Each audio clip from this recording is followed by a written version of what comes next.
Bonjour Patrick. Bonjour Jacques. Le carvedilol a montré son intérêt dans la prise en charge de l'hypertension portale.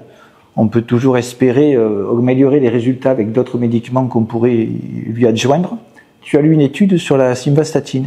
Oui, tout à fait. On sait que la simvastatine est une molécule qui semble jouer un rôle bénéfique dans les complications de la cirrhose et de l'hypertension portale, avec une action anti-inflammatoire, une diminution sur l'ischémie. Et il y a une étude qui est évaluée si l'ajout de la simvastatine au carvedilol pouvait réduire la mortalité chez des patients cirrhotiques ayant fait une rupture de varices récente.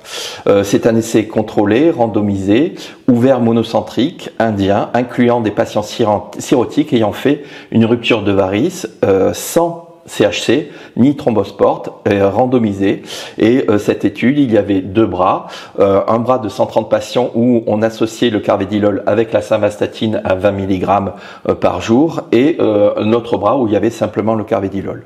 Les critères de jugement principal étaient la mortalité toutes causes confondues sur les 24 mois, et en critère secondaire, c'était le taux de décompensation. Ce qu'il en résultait, c'est que l'analyse per protocole montrait que ce soit le taux de mortalité ou le taux de décompensation, elle était moindre dans le groupe simvastatine en ce qui concernait l'acide, l'encéphalopathie et l'insuffisance hépatocellulaire. Par contre, comme on pouvait s'y attendre, dans ce groupe, il y avait un peu plus de courbature, une augmentation transitoire des CPK, mais pas de réelle rhabdomyolyse. Donc ce que l'on peut dire, c'est très engageant, très intéressant, l'association du carvedilol plus la simvastatine, mais comme c'est un contrôle ouvert monocentrique, l'idée c'est de faire d'autres études.